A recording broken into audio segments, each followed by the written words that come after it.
you should also require to prepare a cabinet note. A cabinet note prepare చేయాలి. రేపు ఇందాక ఏదో సమస్య వచ్చింది, ఈవేళ వర్షం వచ్చింది. మొన్న recently we had a serious problem. I am now with National Human Rights Commission. We had recently a serious problem. 500 మంది 600 మంది చనిపోయారు మన రాష్ట్రంలో. దేని మూలంగా? ఎండల మూలంగా. కానీ అది డిజాస్టర్ మేనేజ్మెంట్ పార్ట్ ఆఫ్ యాక్ట్లో లేదు, డిజాస్టర్ యాక్ట్లో లేదు. Whether we should consider this as a part of disaster అన్నది ఒక క్వశ్చన్ ఉంది. We are examining. That's different thing. ఎందుకంటే చెప్తున్నాను, you are not an ordinary man. If you wanted to get into civil service, you are not an ordinary person. You are not an MA or not a BA, BEd or MA. You are going to be a civil servant. You will be given responsibility. or district administration, district కాదుగానే కాదు, మన వాళ్ళు ఇప్పుడు deputy కమిషనర్లుగా కస్టమ్స్లోనూ లేకపోతే income tax కమిషనర్లుగాను ఉన్నారు. వాళ్ళకి ఎన్ని responsibilities ఉంటాయి, ఎంత బాధ్యతలు ఉంటాయి. ఈ దేశాన్ని ముందు నడిపించడానికి చాలా బాధ్యతలు ఉంటాయి. దాన్ని చేయగలిగే శక్తి సామర్థ్యాలు ఉన్నాయా లేదా?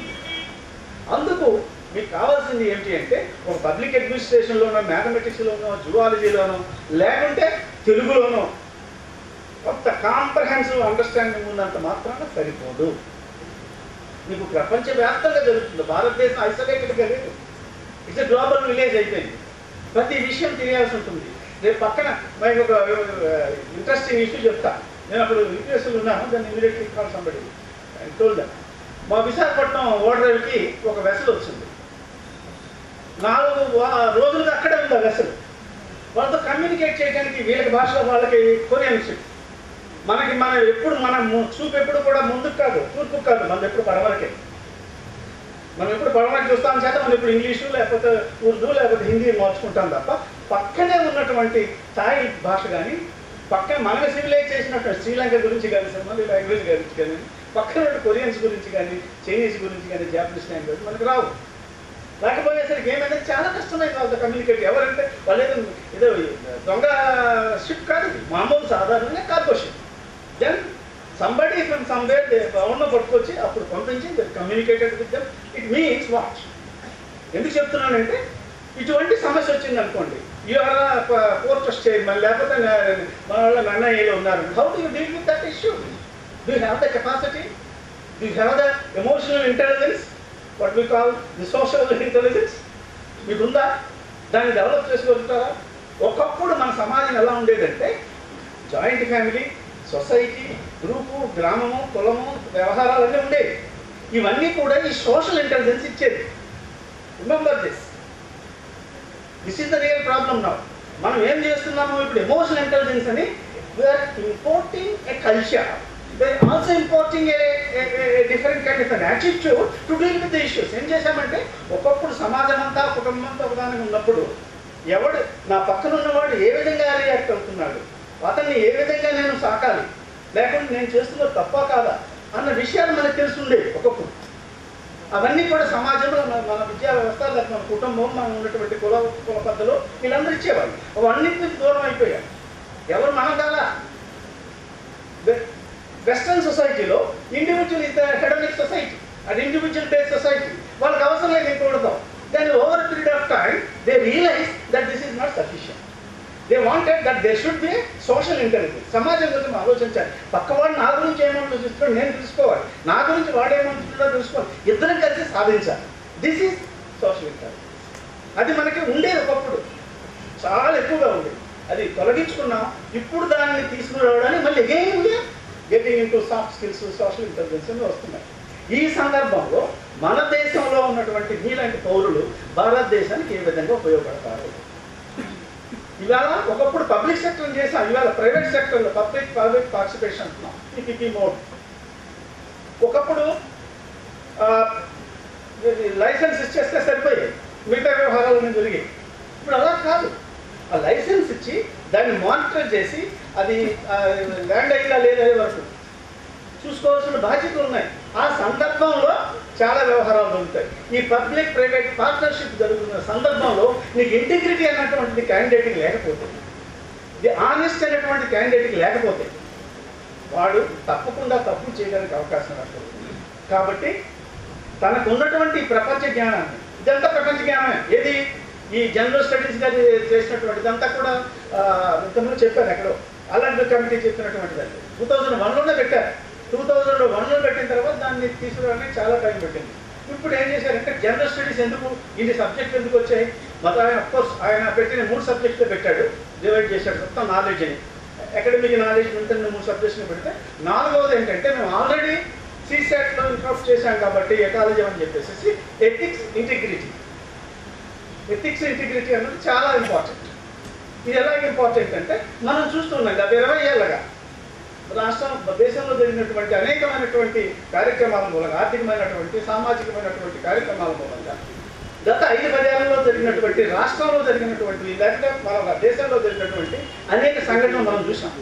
ఇవన్నీ కూడా ఎవరికి అట్రిబ్యూట్ చేస్తున్నారు? అల్టిమేట్గా పొలిటీషియన్ తప్పుకుంటాడు, పాలసీ మేకర్ తప్పుకుంటాడు, అల్టిమేట్గా ఆ సివిల్ సర్వెంట్ అన్నటువంటి ఇరుక్కుంటున్నాడు. కొంతమంది నిజంగానే తెలియక ఇరుక్కుంటున్నారు, బాధలు పడుతున్నారు.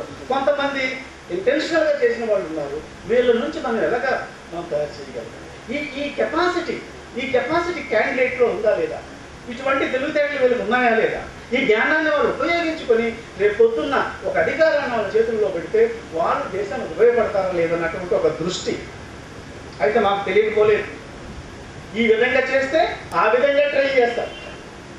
కోచింగ్ సెంటర్స్ లేకుంటే పేరెంట్స్ వీరందరూ కలిసి హానెస్ట్గా ఉంటే 1 2 3 4 హానెస్ట్గా ఉండడానికి ఏమిటంటే పారామీటర్స్ అవి 5 ఇంటర్వ్యూలో కానీ లేకపోతే ఎగ్జామినేషన్లో కానీ రిపీట్ చేస్తారు. దాన్ని వెళ్ళలేకని బికమ్ బట్ అట్లీస్ట్ ఎక్కడో ఒక ఆశ, ఏ సందర్భంలోనైనా అవి గుర్తుకు రావా, వచ్చినప్పుడు ఉపయోగపడవా అన్నదే ఉద్దేశంతో ఏర్పాటు చేయడం జరిగింది. దీనిలో లాస్ట్ సబ్జెక్ట్ మీకు కొంచెం కష్టం అవ్వచ్చు. Ethics, values, human values, integrity అన్నది ఏం కాదు. ఆల్ ఇండియా సర్వీసెస్ మీరు యాన్యువల్ రిపోర్ట్లో చూసుకోవచ్చు. ఒక సీనియర్ IAS ఆఫీసర్ ఇటీవల అబౌట్ 5-6 years ago పిస్టల్ తీసుకొని వెళ్ళి ఒక జనరల్ మేనేజర్ ఆఫీస్కి వెళ్ళిపోయి వాడిని ధామ్లు పెంచేసారు, చంపేది. మనం ఏమంటాం జులుమా? పోలీస్ జులుం కాదు, IAS జులుం. పోలీస్ అని చేశాడు. చేసిన తర్వాత వాడి పూర్ ఫెలో ఏం చేశాడంటే చూడండి ఎలా ఉంటుందో ఆ వ్యక్తి. మేమే సెలెక్ట్ చేసి ఉంటాం, this no doubt about. IAS ఆఫీసర్గా సీనియర్ వాళ్ళు కంప్లైంట్ చేస్తారు, దాని మీద డిసిప్లిన్ యాక్షన్ తీసుకున్నారు. డిసిప్లిన్ యాక్షన్ అల్టిమేట్గా UPSCకి వస్తుంది. అల్టిమేట్గా UPSCకే.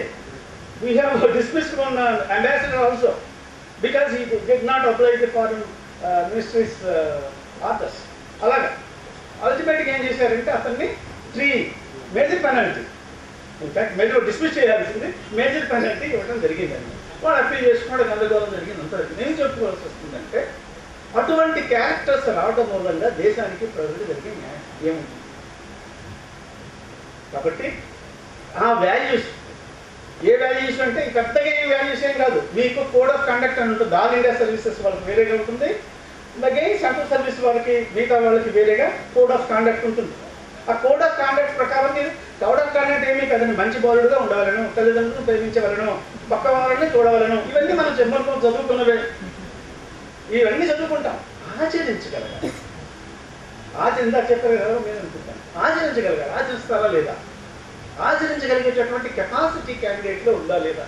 అతను ఇచ్చే ఆన్సర్లు ఇందాక మీరు చెప్పినట్టు 3 ఆన్సర్లు ఇచ్చారు చూస్తారు కదా, లత గారు లేకుంటే మన అప్పరాజు గారు, ముత్యాలరాజు గారు, మరి రెడ్డి గారు, 3 వ్యవహారాలు ఇచ్చారు. మీకు అర్థమైందా?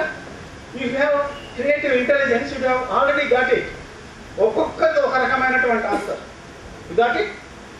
ఆయన ఎంత ఎఫెక్టివ్గా, సిస్టమేటిక్గా, లాజికల్గా ప్రిపేర్ అయ్యారు. Why he was topper. Latha garu తను ఏ విధంగా ప్రిపేర్ అయ్యింది? Why she is there. Why Reddy he's done 3-4 attempts and he exhausted all the attempts and finally got into the IPS. What is his kind of a preparation? మీకు అర్థమైందిగా 3 models ఇక్కడ ఉన్నాయి. ఈ 3 answers రాశారనుకోండి, ఎవరికి ఎక్కువ మార్క్ ఇస్తుంది? UPSC ఇవ్వదుగా. మాకు వేరేగా ఒక IAS officer, senior IAS officer ఉంటాడు. He is in charge of the examinations and he is responsible. UPSCలో ఎప్పుడు కూడా స్టేట్ సర్వీస్ కమిషన్ జైల్లో ఉంటారు, గందరగోళం పడి, దట్ ఇస్ డిఫరెంట్ థింగ్. UPSCలో ఎవరు జరగదు. ఒకవేళ సంఘటన వచ్చి రిజైన్ చేసిపోతారు.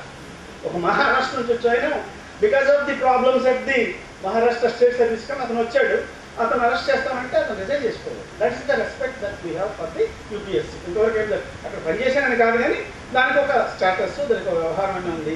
సుప్రీంకోర్టు రోజులో పత్రికలు కనబడుతుంది, ఎలక్షన్ కమిషన్ రోజు పత్రికలు కనబడుతుంది, యూపీఎస్సీ ఎప్పుడు మీకు కనపడదు. That is the status of UPSC. అది ఉన్నది కాబట్టి ఆ మాత్రమైన అవినీతిమంతులు ఉంటూ కొద్దిమంది అయినటువంటి పేదవాడు ఐఏఎస్ వరకు ముత్యాలరాజు ఐఏఎస్ అవుతుందండి. అది స్టేట్ సర్వీస్ కమిషన్కి వెళ్ళిందండి, తమిళనాడు స్టేట్ సర్వీస్ కమిషన్కి వెళ్తే అతను సెలెక్ట్ అవుతాడా? లేదా పంజాబ్ సర్వీస్ కమిషన్కి వెళ్తే వెళ్తాడు, మన రాష్ట్రం చెప్పడం బాగుంటుంది. కానీ యూపీఎస్సీకి వెళ్తే అది సెలెక్ట్ అయ్యారు. That is the integrity of the commission. That is the value system that was given to the UPSC.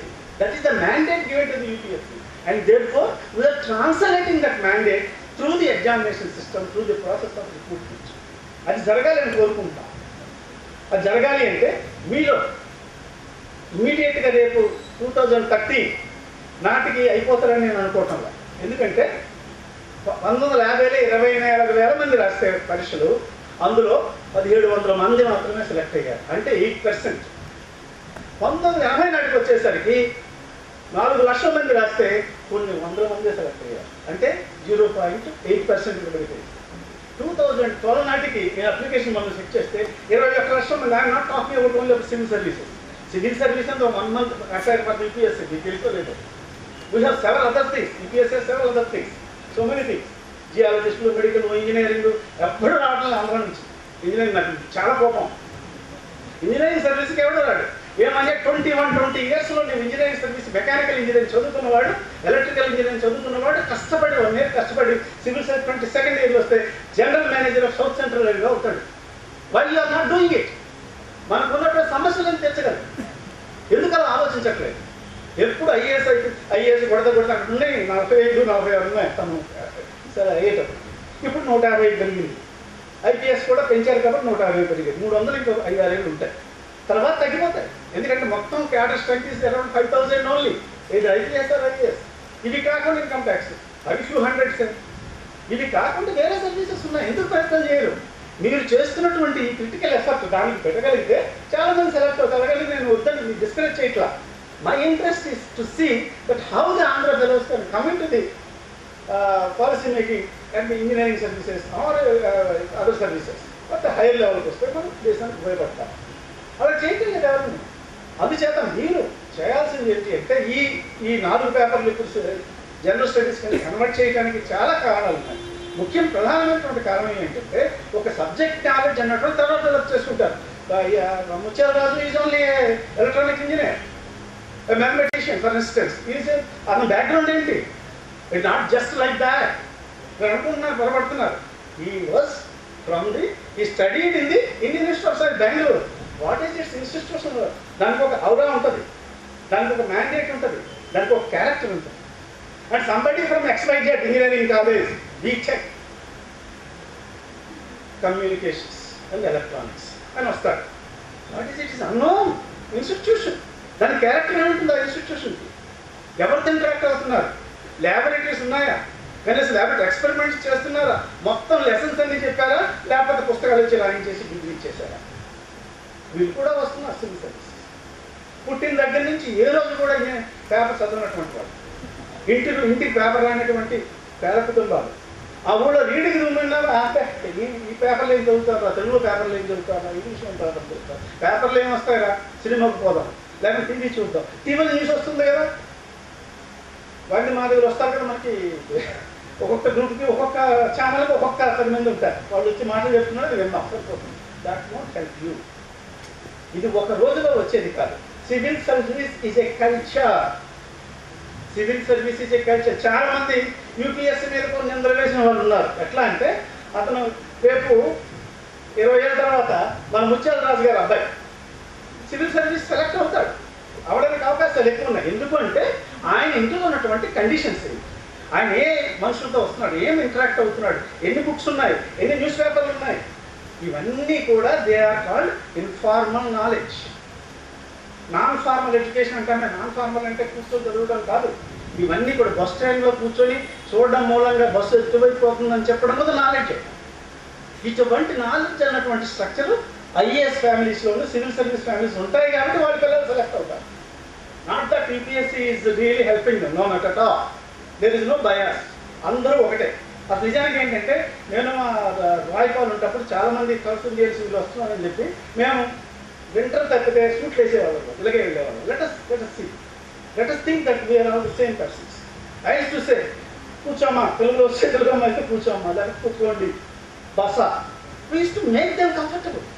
అంత ఇప్పుడే లేదు, ఆ రోజుల్లో 1950, 60 వరకు ఏంటంటే కొన్ని ఫ్యామిలీస్కి మాత్రమే పరిమితమైపోయినటువంటి విద్య ఆ విధంగా పరిమితమైంది, ఉద్యోగాలు కూడా ఆ విధంగానే పరిమితమై వాళ్ళు సెలెక్ట్ చేసుకున్న సంగతి ఉంటే ఉండొచ్చు. కానీ 70 తర్వాత మొత్తం సివిల్ సర్వీస్ అన్నటువంటి ప్రజలకందరికీ, ఎందుకంటే we wanted to have large net. ఈ కొద్ది మందికే, ఏ కుటుంబాలకో 10 మందికి పరిమితం అయితే మనకు కావాల్సినటువంటి టాలెంట్, దేశాన్ని నడిపించగలిగినటువంటి శక్తి సామర్థ్యాలు సరిపోవు. అంచేత we wanted to have a large net. అన్ని సబ్జెక్టుల నుంచి, అన్ని రంగాల నుంచి, అన్ని కులాల నుంచి, అన్ని మతాల నుంచి, అన్ని వర్గాల నుంచి కావాలని చేస్తున్నటువంటి ఈ విషయంలో మీకు ఒక బ్రాడ్ అవుట్లుక్ కావాలి. ఒక బ్రాడ్ అవుట్లుక్ కావాలి అంటే మన మిత్రులు చెప్పినటువంటి, నేను ఆ సబ్జెక్టులో పోదలుచుకోలేదు, ఎందుకంటే నేను ఇక్కడ వచ్చింది సందర్భం ఏమిటంటే మిమ్మల్ని అందరినీ కోరేది ఒకటే, మీరు తెలుగులో రాసినా ఇంగ్లీష్లో రాసినా ఏ సమస్య లేదు. సాధారణంగా ఒక సమస్య ఏమిటంటే మన వాళ్ళకి, తెలుగు వాళ్ళకి ఇంజనీరింగ్ సబ్జెక్ట్స్ చదివేసుకొని ఇంజనీరింగ్ 10th క్లాస్ తర్వాత ఇందాక ఎవరో చెప్పారు మీరేగా, మన రెడ్డి గారు, దినేష్ రెడ్డి గారు, ఆయన ఇంటర్మీడియట్ 10th క్లాస్ వరకు తెలుగు మీడియం. నేను చదువుకున్న రోజులు వేరు, అంతా ఒకటిగానే ఉండేది, ఏ మీడియంలో చదివినా ఒకేలాగా ఉండేది.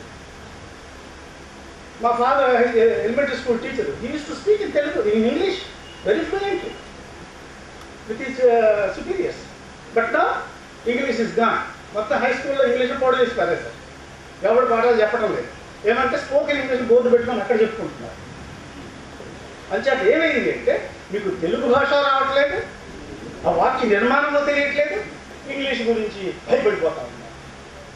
ఇది అసలు రాదు, మనకు వద్దు. కాబట్టి మీరు ఈ భాష మీద పట్టు లేకుండా ఒక ఇదేంటంటే మీడియం ఆఫ్ కమ్యూనికేషనే. ఒకప్పుడు సాంఖ్యం చేసుకున్నాం, ఏమంటారంటే ఇది socially accepted sounds. Language is socially accepted sounds. Japan వాడు వచ్చి మన దగ్గర మాట్లాడితే ఏంటో విధ మాటలు మాట్లాడుతున్నాను అనుకుంటారు, సౌండ్స్ అవి. But the society where he was born was so accepted. ఆ సౌండ్స్ దాని meanings over a period of time develop చేసుకున్నాయి. అది మనం చేసుకోలేకపోయాం. మన రాష్ట్రంలో ఏం జరిగిందంటే ఈ 20 ఏళ్లలో ఇంజనీరింగ్ పడి చదివారు, ఇంజనీరింగ్లో తెలుగు పుస్తకాలు ఉండవు. ఇంజనీరింగ్ అంటే మా ఎకనామిక్స్ చచ్చాను మేము అప్పుడు మా ఆంధ్ర యూనివర్సిటీలో ఉన్నప్పుడు. వాడు BA BComలో చదువుకున్న పుస్తకాలు పట్టుకొని వస్తాడు అక్కడికి తెలుగులో. ఇంగ్లీష్లో రాస్తానంటాడు పేపర్, అందులో ఇంగ్లీష్ ఉండదు, తెలుగు ఉండదు. 50 తంతాడు మాస్టరింగ్. కాబట్టి 50 మార్కులు ఇవ్వడం వాడు MA. This is how you have disturbed education. అంచేత మీకు ఇంజనీరింగ్, ఎలక్ట్రికల్, మెకానికల్ అని చదివేస్తారు, మార్కులు కొంచెం నాలెడ్జ్ ఉంటుంది కాదు అట్లా. కానీ దాన్ని ఎక్స్ప్రెస్ చేసేటటువంటి శక్తి లాంగ్వేజ్ దాని వరకే సరిపడుతుంది, సబ్జెక్టు సరిపడుతుంది. కానీ ఒక సివిల్ సర్వీస్ ప్రిపేర్ అయ్యి ఒక వరల్డ్ అవుట్లుక్ని మీరు రిప్రజెంట్ చేసి, ఎగ్జామిన్ చేసి, ఎక్స్ప్లెయిన్ చేయగలిగేటటువంటి శక్తి తెలుగు భాష మీకు ఉందా లేదా నాకు తెలియదు.